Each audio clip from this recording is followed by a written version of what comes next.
Welcome to the Help Me I'm Middle-Aged podcast. My name is Rob. And I'm Rob too.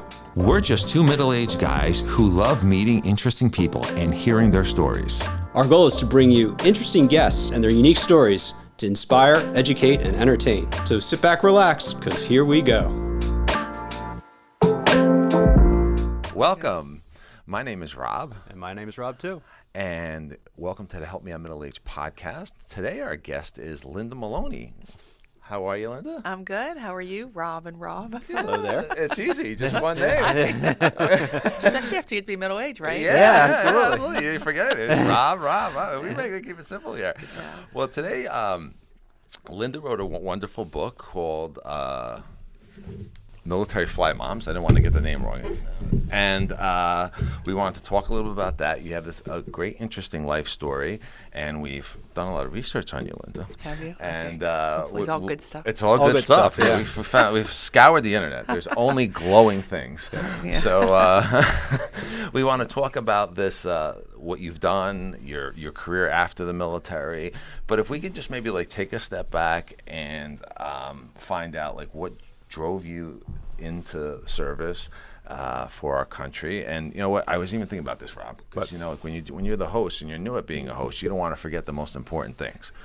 We'd like to thank you for your service to our country. Definitely. Absolutely. Thank you. For keeping all of us safe. Yep. So I'd do it all over again. I loved it so much. Thank you so much. Yeah, you were 20 years, right? Yes, 20 Okay. years to the day. Wow. Yep. Wow, that's awesome. So what was your passion to go into the military? So when I was growing up, my mom worked for the airlines, and I always had this thing about airports. I used to love to go to the airport. And so when I was getting ready to graduate from high school, there wasn't a lot of money to go to college. Mm-hmm. And so my sister had gone into the Navy. When she graduated, she was a year ahead of me. And so I started looking at the military, and one of the jobs that was available was an air traffic controller. And that appealed to me because of my love of airports. So I took the test. I went in right after high school. My first duty station was Hawaii. Fort Island. So I used to take the little ferry. I know. Nice beginning. Yeah, it was very cool. And so I had my very first supervisor. His name was Chief Dickinson. And he saw something in me that I didn't even see in myself. At that point, I was 18. And he encouraged me to apply for an officer program. Yeah. And so I did, and I got accepted. And long story short, I ended up with a ROTC scholarship at the University of Idaho. And my parents were like, Ida, what? Where is that? Because I was from the East Coast. But it was a great school for me, and great military community. And so I got my degree in computer science engineering. And as soon as I graduated from college, I got my commission as an ensign and then went to flight school in the Navy. Nice. So as I was doing some of the research, there weren't a lot of women doing what you were doing in the military at the time. I mean, very, very low percentages, like under 10%. I got my I got my wings in 1987. I was the only woman in my flight school class, and I was a right seater, a naval flight officer. My eyes were not 20/20, and I think at the time they were. And so you were either a pilot or a naval flight officer in the Navy. Right.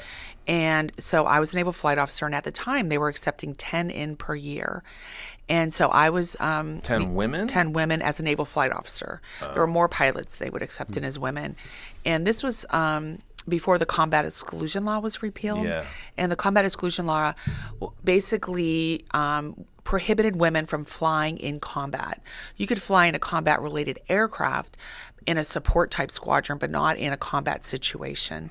So I graduated at the top of my class in flight school, and you can imagine how frustrated I was that I then was relegated to a support squadron, because I wanted, just like all the women who went through flight school, they were there because they wanted to fly for the military. They wanted to fly in combat if the situation arose.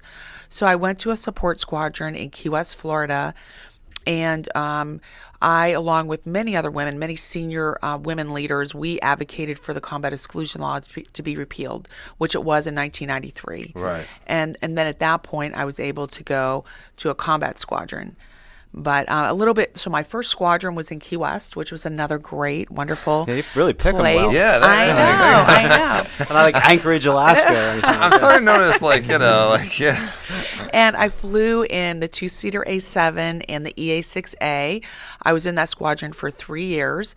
Had a very interesting story, which is in my book, that talked about we had an emergency in our aircraft, our Yes, we were reading EA6A, right? Had to eject over the ocean. And my anniversary was just recently. It's February 11th. Of that incident. Yes. And so it was 1991. And so every year, my pilot, Stan Parsons, and I will email or call or text each other to say happy anniversary. Happy anniversary. Yeah. Wow. So can you describe that event in a little more detail? So we were flying with another A6 against an aircraft carrier outside of Jacksonville, Florida. And our mission in that squadron was to act like the enemy. So we would go out and we would train other squadrons, ships in the military. We would act like the enemy. So then they would be trained when they would go on, their cruise deployments in what enemy tactics were. And so we flew up to Jacksonville. It was in February. It was, warmer in Key West. The water was still quite cold. But so we flew against the forestall, and we came off of the carrier. We call it the boat. The aircraft carriers are called boats to people in the military. We started to head back to Patrick Air Force Base to get gas because we were going out in the afternoon for another flight. And then we would RTB, return to base, back to Key West. And so as we came off and started to climb and increase our airspeed, the aircraft shuddered a little bit, almost like 0G, like when you go up in an elevator and you have that weird settling feeling. That's what it felt like. And at the same time, simultaneously, a bunch of the master caution lights appeared, and we had a hydraulic failure. There's 2 hydraulic systems in the A6 and a backup system. So one of the hydraulic systems had failed. I pulled out our pocket checklist, our PCL. I also called over the radio and said, hey, this is Gulf Delta 110. 110 is our aircraft side number. We're declaring an emergency. We need to take an arrested landing. Put your hook down. You can't stop when you don't have hydraulics or even partial hydraulics. One of the precautions is you put your arresting hook down and you land with an airport with an arresting gear. So we changed our destination from Patrick Air Force Base over to Naval Air Station. I think it was Jacksonville. Because they have arresting gear there. And so we started going through our PCL, our pocket checklist, and probably, time really stands still. I can imagine. When you're in a situation like that. And it must have been like 2.5 to 3 minutes after the fact we learned, but we lost the other hydraulic system. And in the A6, if you don't have hydraulics, you don't have any control over any of your surfaces. Your flaps, your slats, your gear, you have no control. But meanwhile, you're going how fast? We were maybe going 270 knots, and we were at 15,000 feet. Okay. So so at that point, you have your backup hydraulic system, but unless you're straight and level, you're going to start rolling out of control, and you won't have any control of your surfaces. And so we had what was called an asymmetric load. We had more weight on one wing than the other, so that caused us to start rolling out of control.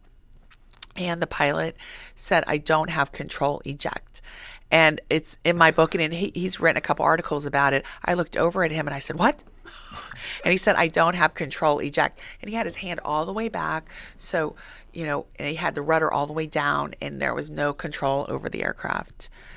So in the A6, you have to eject yourself. Some aircraft, if you pull the ejection handle, it causes everyone to go within a certain period of time separately, obviously. Right. But in that version of that aircraft, we both had to eject ourselves. So I went first. Front and back, is that? No, side by side. Side by side, okay. Side by side. And in this aircraft also, you go through the canopy. So your seat. Just like the movies. Yeah. So some, like, remember in Top Gun, the canopy blew? Yeah. And I think Goose hit it too hard. Yes, and he died. Right. So sometimes things will malfunction. Sure. Yeah, and he hit it. So that was so you go through the canopy in the A6. There's Huge explosion. I remember I had a kneeboard on with yellow paper, and Stan said he remembers the paper's just flying everywhere like confetti. And so you ride up the rails, and depending on your altitude determines whether you get an automatic parachute, if your seat man separation, it's called. So I think it's 11,000 plus or minus 1,500 feet, you'll get a parachute. Automatic? Yeah, your seat will go away, you'll get your parachute, the whole sequence. But if you're, for example, at 20,000 feet, you're going to free fall from 20,000 down to approximately 11,000 feet. Wow. Now, will it kick on by itself, or you have to pull at 11,000? No, you can beat the seat, you can pull a handle, but thankfully we were at 15,000 feet when we ejected, and I blacked out. And by the time I came to, I was in my parachute. So my seat, it automatically happened. Right. Wow. Yeah. So like you make it sound you make it sound like it's boom, boom, boom, boom, boom. The reason why you knew what to do was because of all the intense training. Like you Right. it was like second nature to you. Like all of Right. that, this is happening, that's happening. Like, is it because of the intense training? It is. I mean, and you, when you're in that situation, you kind of put your emotions aside because you know what you need to do. And I mean, you never expect for it to happen. I mean, Right. I never expected that to happen. But you do train for it. And the military is so great. I mean, there's a saying, you fight like you train and you train like you fight. And so you go through all the training and in flight school, and then you have annual refreshers, and you go through all the swim training. I mean, they pretty much try to kill you in the water. I mean, this, it's pretty intense. So the training's really great, and so you just go through, and you have all these little acronyms, of what you're supposed to do next, and your training just kicks in. So you landed in the water? So I remember I came to, and I had been wearing glasses that day. I usually wear contacts, but my glasses had flown off, and my vision's not great, and I couldn't see where Stan was. I could barely see the shoreline. We were about 50 miles off the coast over the water. And so I started going through all my procedures. I released my raft, and in your CPAN there is a part of it is your raft, and when you release it, there's a lanyard that connects to your seat pan, and your raft will then deploy, automatically inflate. Right. So it's about 10 feet below you, but connected to you. And so you also know that when you get about 10 feet above the water, you put your hands up on your Coke fittings. You're connected to your parachute by 4 different connections. There's 2 up top and 2 down below. And so you put your hands up on your Coke fitting, and then as soon as you're about 10 feet above the water, you release. So your parachute goes away, so it doesn't go on top of you when you get in the water. And that's the big fear. Yeah. And so I landed in the water, and then I went over and I climbed into my raft. And so I looked down at my watch. My watch was broken. And I still have my watch in that I put in a scrapbook. But so I climbed in my raft. I probably was in the raft for about an hour. I'd pulled out my radio, and the folks that maintained my gear, I was a division officer for those maintainers. And so they kept my gear in really great shape. I mean, everyone's gear, but they were really attentive to my gear. And every day I would go flying, I would always check my radio. But for some reason that day, we were in a hurry walking to the jet. I just said, I didn't check my radio. It's the first time I did not check my radio. Figures, right? My radio was dead. Oh. And there's an interesting story about that years later. But so I had no communication. And so I'm in the ocean, and so I started going through all my stuff, and I pulled out a sea dye marker, and it goes out about 5 miles, and it's either fluorescent orange or green. And so I put that in the water, and it probably was about an hour that I saw a P-3 overhead. It's a huge prop aircraft. Right. And they were rocking their wings and flying in a figure 8. So I knew that they saw me. Right. And so I was so thankful. And, I remember, I wasn't afraid per se, but I think I was in shock really more than anything. And I just remember praying. I was like, God, I will give you one more chance if you get me out of this. And he's like, yeah, right. I'm going to give you another chance. So I then took out, you have pencil flares in your life preserver unit, and those are, especially in the middle of the day. It was 1 o'clock in the afternoon. Yeah, sunny. And you pop those off. It's very rare that anyone's going to see you unless they're right above you. So I thought, okay, I'll pop off a couple pencil flares, and within minutes there were a bunch of helicopters swarming around me, and a search and rescue swimmer, a SAR swimmer, came down, rappelled down, and swam over to me. And he said, "Are you okay?" I said, "Yes." He says, "Oh my gosh, you're a girl." And so he put me in a horse collar and, thumbs up, and they took me up to the helicopter. He and I traded name tags, and I still keep in touch with him every now and then. I actually reconnected with him after my book was published. And and Stan, my pilot, was picked up by another helicopter. Where was the aircraft? How far away from you guys? Do you have any idea? The jet, you mean when it went down? Yeah. They look for it for weeks afterwards, and they could never find it. Mm-hmm. Yeah. Oh, well. Wow. Yeah. That's a great story. Yeah, and it's very interesting. This whole story has kind of come, full circle, because when my book was published, the pilot of the helicopter that rescued me, his name is Stephen Burry, and I had never spoken with him after the fact. Mm-hmm. And but he found me after my book was published, and he said, "Hey, could I call you and talk about the accident?" I was like, "Okay, And so he called me up, and he said, we walked through the whole emergency, and he said, "Was your radio really dead?" And I said, "Yeah, why?" He said, "Because we called out over the radio, pop your smoke, and the moment we said that, we saw your pencil flare." He said, "So somebody was really looking out for you that day." Wow.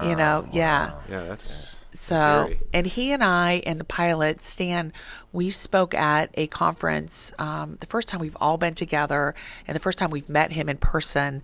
But the first time Stan and I told our story together was in front of a ejection seat conference down in Maryland about 2 years ago. And so it was just really cool, to be with them. But I was the first woman out of 6,000 ejections to eject from a Martin Baker seat. Right. And so after the ejection, it's a British company, they call me up. And they said, "We give all the guys ties when they eject. What do you want? Do you want the tie or something else?" And I said, "Oh, I'll leave it up to you guys." And so a couple weeks later, actually it was a couple months later, because they had a huge affair in Washington, D.C., where they were representing 6,000 lives saved. Mm-hmm. And that was during the Gulf War. It's right after the Gulf War. And they presented me with this little pewter pin, and as the first woman ejectee. But it was a really amazing experience, because there were people there, there were men there, and there was a line of people waiting to meet me. And I was like, there were men there that ejected twice in Vietnam, like John McCain era people. Right. And it was just such an honor to be with them, and it was incredible. But but I've kept in touch with the company, with Martin Baker, and just recently I actually wore a little memento of it today. It's a Bremont watch, and Bremont had a couple years ago came out with a watch for just ejectees. Mm-hmm. And another friend of mine and I, she's an ejectee also, and we kept posting on social media, because the watches are expensive, like $5,000. And we're like, "Hey, you should let us wear it." And they're big. Like, I'm not a big watch person. My husband really is, but so we're like, we'll wear the watch and give you feedback. Right. And they're like, yeah. But they offered it. They were offering it to ejectees for half price, and my husband surprised me with the watch a year ago. And so I wear it, and the interesting thing about the watch is that they offer it to different types of communities. Like, there's ones for people that climb, right, and outdoorsy, and all different types of communities. But the one for ejectees has the red band on it, right. And so you have to prove that you're an ejectee to get the watch. So, yeah. Is it guaranteed not to break if you eject again? I don't know. I'm not going to try. I'm a medium risk taker, really. Been there, done that. We're going to take a pass. So, as we were going through the book, a few things struck us. So, you decided not to write a book about yourself only. Right. You decided to be inclusive and talk about all these amazing women who you imagine some you met, maybe some you didn't meet. Right. What was the impetus for that? Like, you could have probably wrote a book just about Linda Maloney, but you decided to try and include as many people as you could possibly include in a book and share their stories and their families and what all what their struggles were. What was the impetus behind that? And I've just kind of a quick jump in there. Yeah. It's called Military Fly Moms, not Right. Military Fly Women. Right. Is there... All the women are moms that are in Right. the book. Yeah. Yes. Because so it's really my husband was the one that encouraged me to write my book, and for a couple years we didn't get married actually until my last tour in the military. I was 39, he was 40, and so we didn't start having our kids until we were in our 40s. So we're tired. We're old. We're old You're parents. We're middle-aged. tired. That's right. So my husband had met author and editor on a train, and he was telling her my story. She's like, "Oh, she should write a book," but I really just felt like my story was just part of a bigger story. It wasn't selfish at all. It was about including all these other women. Because they all had because you know what? I'd spent my career in the military, and I would meet people, men in the military that had just had this vision, or even outside of the military, that had this vision of who women in the military were, and it was not accurate. And it's been my goal, really, since I've left the military, to educate people on who women are in the military and who serves. It could be your mother, your sister, your daughter, your niece, it could be the girl next door, that we're no different. And I really felt like there was this perspective that we were a certain kind of person, and we weren't. I didn't find that to be true. And I railed against that. And so it was my passion to share who these women were. And I just started reaching out to my network of women, and the idea just grew like crazy. I probably had 400 women that were initially interested in being in the book. We ended up with 70, and it took me 8 years because all the women were moms, and I was a new mom, and I was working part-time after I retired from the Navy. And it took me just a long time to get it all together. But it was my passion to share their stories. And also I wanted them to have their stories out there.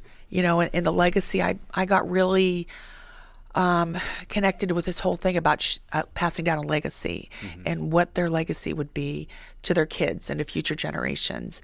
And so that was the impetus for the book. It's the other thing I noticed too is you were part of that going through barriers, I guess, breaking barriers. You were part of that generation where it was one way when you went in, right, and then it changed. Right.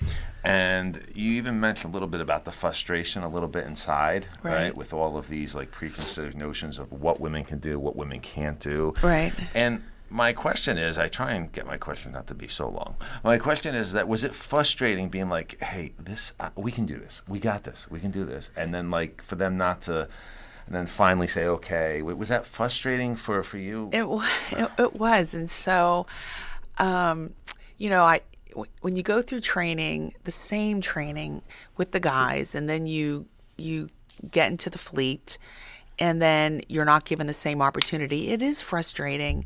And it was when the law was changed, the combat exclusion law was repealed, and we all got the opportunity to go to regular fleet combat squadrons. It was very challenging. And I look back on it now, and I probably would have handled it a little bit differently.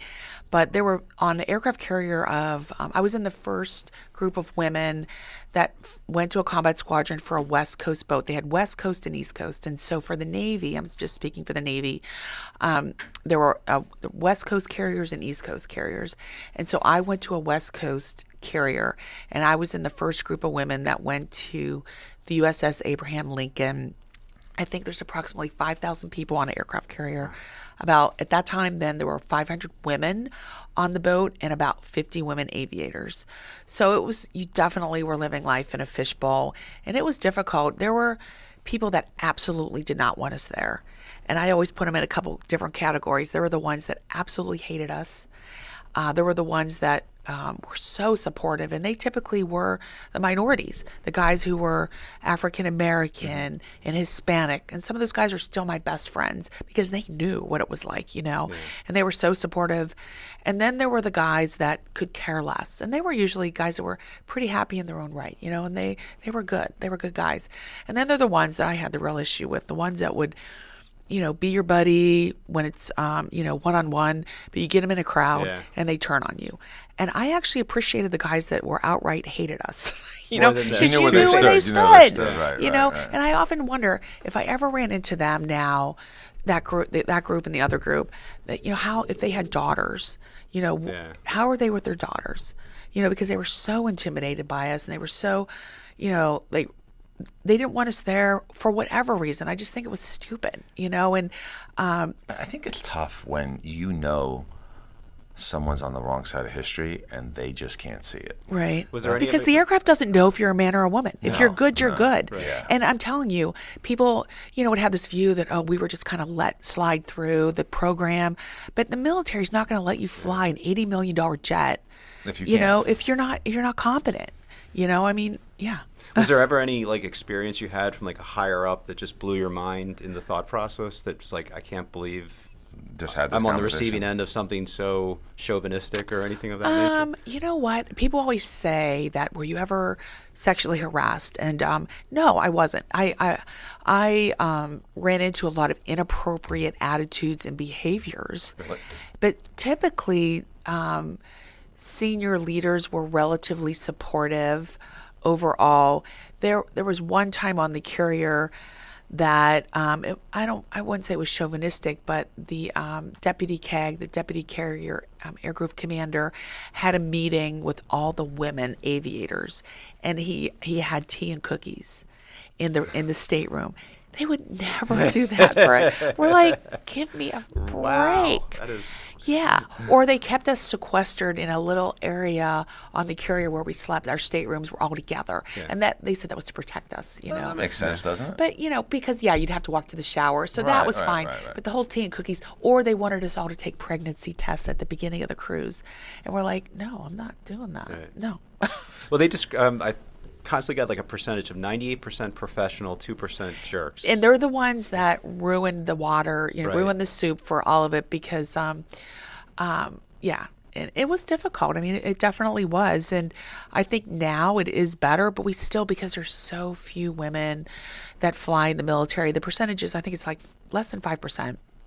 And so I think... Even today? Yes, even today, because it's hard. And you'll notice if you read any of the stories, especially if the couple is dual military, it's hard to have a family. And I mean, it's just realistic. That's what happens, Yeah, especially if you're going in different directions. Yes. And if you're not, maybe one's flying prop aircraft, one's flying helicopter, maybe you're not, in the same community even, and it is hard. And you have to determine what your priorities are and how you're going to make it work. Even if you're not dual military, you can't work from home. You can't work remote. Right. And so you have to be there to fly. You have to be there. Yeah. Or even any other job in the military too. And it is difficult. And most of the time you see that the woman is the one that decides to get out or goes into the reserves. But even nowadays, the reserve community, they deploy a lot. Right. Over the last 10 years, they've deployed a lot more than they used to. Wow. That's crazy. How did you... so you go in at one time, 20 years is a long time. But it happened like that. It went so fast. But did you must have seen some progress. I a little did. bit. I think yes. just but it's all about leadership. Even when it was difficult, when you have a good leader, it makes all the difference. It rolls downhill. Sure. And there are good leaders and there's bad leaders. So. So you decided to have a family, of course, after you got out of the military. So during my last year. So I met my husband before my last tour. Tours usually 4 years. And so we got married, and I still had another 4 years in the military, but I was at a shore duty tour. I wasn't flying. Okay. And where'd you meet him? So we have an interesting story. We met online. And I always tell people, don't do that. Even though nowadays people do that all the time. Yeah. But we got married in 2001. And we met through a Christian online dating service. I did it for a couple months, and I said, this isn't for me. Well, my cousin got married, Christian online service. I was like, I'm not a good blind dater. It wasn't my thing, And so, but he and I kept in touch via email over maybe 2 years. Mm-hmm. And every now and then we would say, hey, how you doing? And then we at some point, it was never romantic.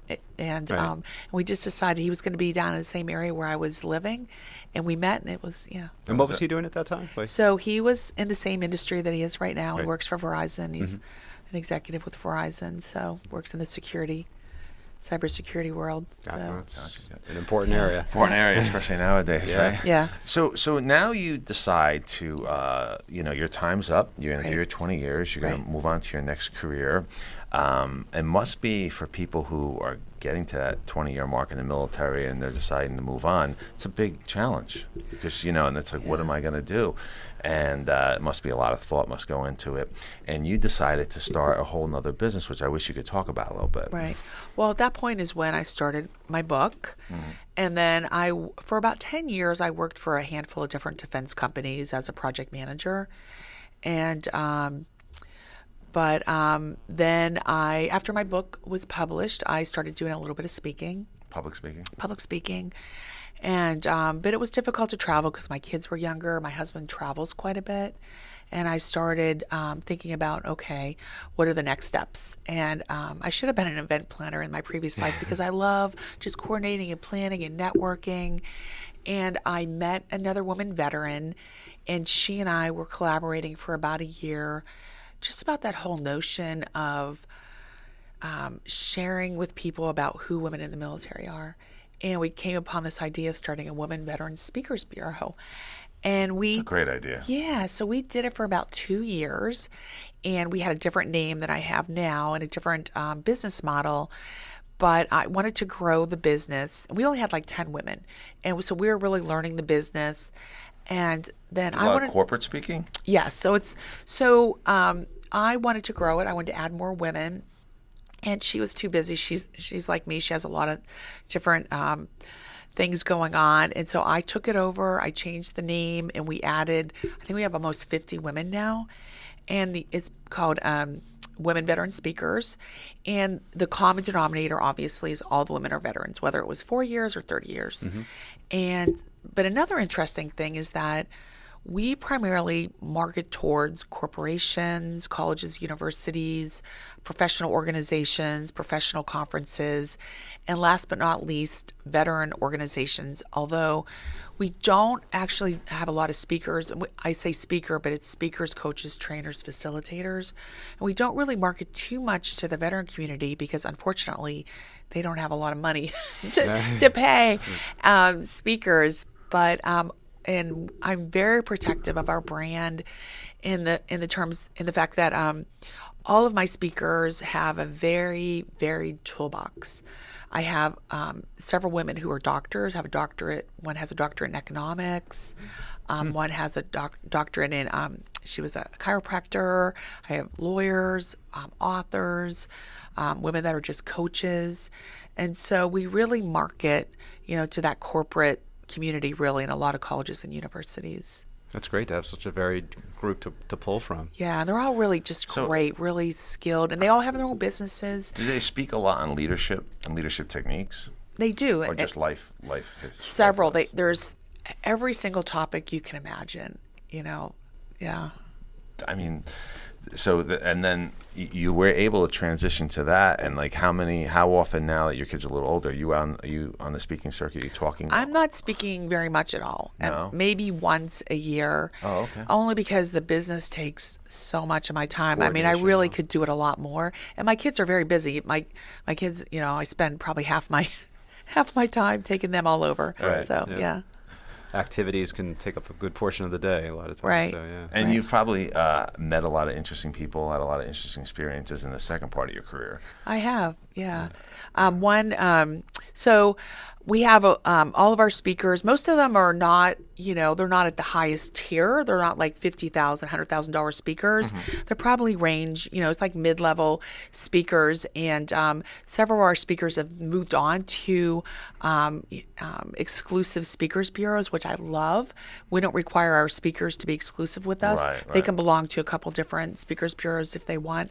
But I spend a lot of my time marketing. I do a lot of marketing them to conferences, and I've been relatively successful. It's probably my 4th year in, and we're starting to really see the fruits of our labor. I have only one person that works with me, so I do a lot of it, myself. Yeah. Well, I also think that after the Vietnam War and all that bit, I think even as I noticed through my course of my life, it seems like we have, or maybe as a country, we've really realized and learned that we have such a high respect for our military, right? And you see these amazing bravery and educated people and the salt of the earth, and they come out and they have so much to give society that this is just a great idea. They can share their experiences, and we can all learn from them. Right. Well, the women in my agency, they do share. Not every single event or speaking event is about their experiences. And when for example, if I have a new speaker come into my agency, and we're talking about her portfolio of what her topics would be. And I always say, sometimes you'll go into an event and you'll talk maybe a little bit about your military experiences. And whereas another event, you may talk a lot about it, so it just really all depends because, like I said, we target several different types of clients. So they will hire someone from my agency because they're a veteran, but that's not the whole story. Right. Yeah, it depends on what their event. Maybe it's a high-performing sales event. So the speaker has to have some experience, some credibility, some expertise in high-performing sales. And they will tie their military experience maybe to that topic. Maybe they'll have an example or a story. So maybe they'll talk a little bit about their military experience, and maybe they, will talk a lot about it. It just all depends. And you're right. I mean, there's just amazing people. The military is such a great platform for training leaders. And I always say that you're a leader at any level in the military. You will have leaders. You'll be a leader. I mean, you learn leadership. It's inherent in what we do in the military because it's all about mission accomplishment. That makes sense. Yeah. I follow this guy. Was Jocko? You ever heard Jocko? No, I have to look him up. Jocko Willing. No. He's a former Navy SEAL. Is he African American? No. That's David Goggins. Yes. I follow Goggins. Goggins is unbelievable. I say you're too quick on Goggins. Goggins is on another level. Yeah. But Jocko, he talks all about leadership. Right. And he's a former Navy SEAL, and he has a great TED talk if you ever want to listen to it. Really, really good. But so I find all of these retired military people giving so much back to society, and then moving on into the private sector, and just really killing it. But I feel like you are trying to get as many of these women out there so they can share their stories, and it's not like it's because they were in the military, but it was a large part of, like you said, it built leadership. Right. It put a foundation to them, right? And now they're just taking it to the next level. Right. And I think there's a big emphasis nowadays on women in the military and recognizing that women serve also. Because I know it drives many of us crazy when it's always assumed that it's our husband that served. Yeah. And and say, I serve too, and I, some women say, I don't identify as a veteran. And I'm like, why not? I'm very in the Memorial Day Memorial Day parade. I'm proud of it. I mean, I would do it all again. I loved it so much, and I really try to encourage my kids. I don't think either one of my boys really are that interested in it, but I just think it's so important for people in general to serve in one way or another in our country. And then back to your comment about leadership,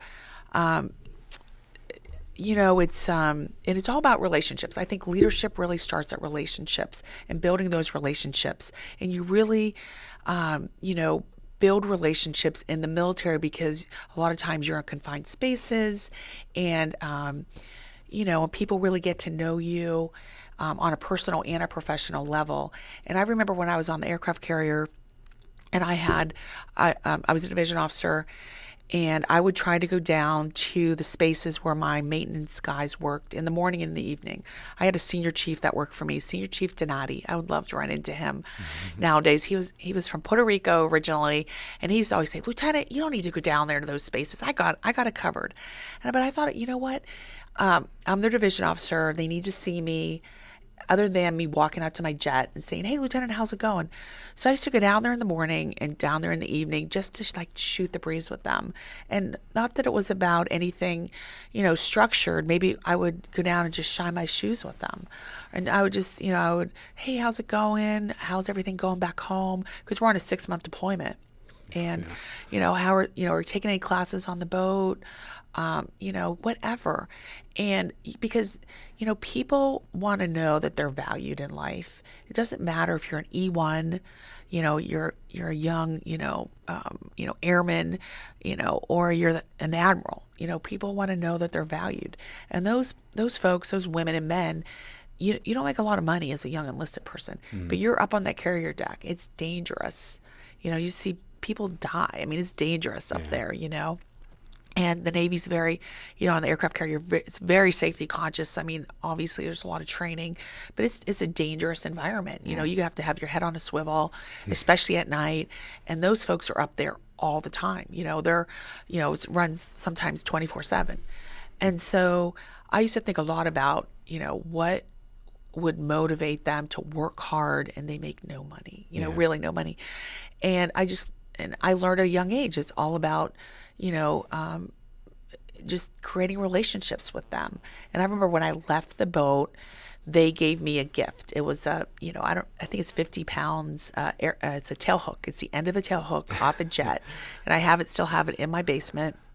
And I take it with me sometimes when I speak to schools, but that's one thing I think it's evident even in any job that you're in. It's all about relationships, And the relationship between people who are above you and below you, right. as far as like you're interdependent. Right, right. It's really if you treat people badly, how can you expect them to be loyal to you or work hard? And especially in a situation like that, I mean, when your life depends on it. You want them to be nothing but on your side in every capacity. Exactly. Wow. It's so weird, but like, even though in the military you have a higher rank, but it is true though that respect is earned. Yeah. Like you could have the rank. Oh yeah. But if the people don't respect you, I mean, they'll do everything. And they have to. I mean, people know. But when they respect you. Yeah, they'll do any. Yeah, they'll. And I mean, and where's that more important than in the military? I mean, yeah. Life on the line in most cases. That's right. Yeah. Oh my God. Yeah. Now, do you ever catch up with the people from the book? I do so some of the women I knew going into the book, many of them I got to know. Right. So I network quite a bit, on social media. So I do keep in touch with many of them. And so our paths have crossed many, many times. Yeah. Are any of them speakers? I'm trying to think of any of them. One of the women in the book actually started her own speakers agency just last year. It's just for fighter women that were fighter pilots. But I'm trying to remember. So I think there are a couple that are speaking. So yeah. Yeah. I just find the whole concept to be very fascinating. Yeah, I the situation with the kids and all, with moving from place to place all the time, with different kind of schedules between parents situation. Right. That kind of was fascinating, that the kids were just kind of, adjusting to all these different things that would happen with their parents, especially when the husband and wife were both in the military. And you see situations where, you have to and women are really good about sharing with other women about, what works, what doesn't work, and networking. Like maybe you need an au pair, you need a live out nanny, a live in nanny, you need, all the different things that you need to do to make it work. I just have so much respect for many of those women that, were flying, in the fleet, flying in combat and raising kids. I had my kids, at the end of my career, and it was a little bit easier.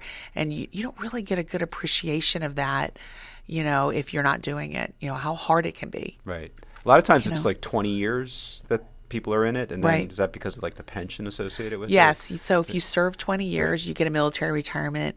So I get a military retirement now. Right. Also, my medical insurance it's very minimum, minimal. I mean, my insurance is wonderful, but we pay very little for it. And it's such a gift. I feel so blessed to have nice. that.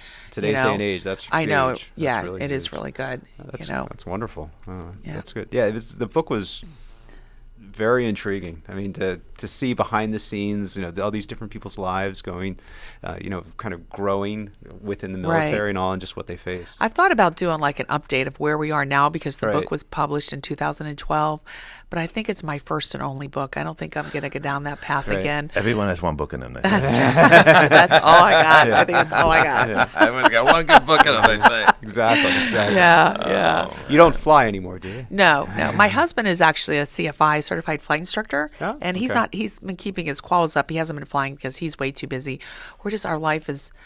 We're in the trenches right now. Right. I have a 13-year-old and a 16-year-old, and they're big time swimmers, and they swim 5 to 6 days a week. Right. My 13-year-old also, he just got his black belt with Anthony. Yeah. He just got his black Yeah. belt in MMA, and so we're very busy. Sure. Yeah. So Yeah. we don't have time. My husband always says is that's not something that you can do part time. Right. Is fly. Yeah. So yeah, when I left the military, I was pretty much done with that. And you know what you were talking about earlier about making decisions. When I retired, I was really ready to be done with it. I mean, I loved it, but I was ready to be a mom. Ran through its cycle. Yeah. My kids. I just had my first child the year I retired. And then a couple years later, I had my next one. So I was, and I really wanted to have kids, and that was that became more of my focus. And I was okay with being out. Different parts of life. Yeah, as because we I know go on. sometimes people do struggle with getting out of the military, but I was ready. I was ready to move on. I love that you can have whatever you want, just not at the same time. That's Yeah. what I kept hearing from that. Yeah. I think that's so cool. Yeah, and you that can't. patience, and it will come, but you can't always be all at the same time. And I think people, you want that. You want everything all at once, Yeah.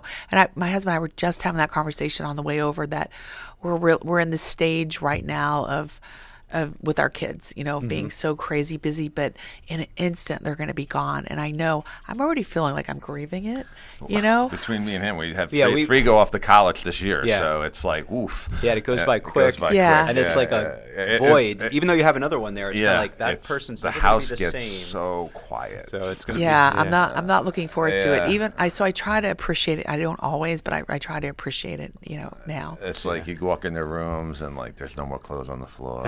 And everything's It's neat. clean. It's Why is it clean? Where you vacuumed last time, the lines are still there. Yeah. Like it's like it's Yeah. just like a music. You're like, wait a second, I spent the last 18 years Yeah. yelling. My husband's like, "Whoa, I can't wait." But I think he's gonna not. I think he's gonna say the same thing as you guys. Yeah. When it gets there, it's a different It's a experience. different experience. But- Different experience. But it's a positive, good thing. Yeah, absolutely. Yeah, Absolutely. yeah. So, Linda, to tie into the podcast, you're a great leader, and you teach leadership through your talking and all of the stuff that you do, public interviews and your book. What would you give our audience about being middle-aged? What would you say? Would you say anything to them before we close up here? So I feel like I think about this a lot. I think I started thinking about it really a lot more 2 years ago when my mom passed away, and I didn't think about, life in terms of, you only have so many more years to go.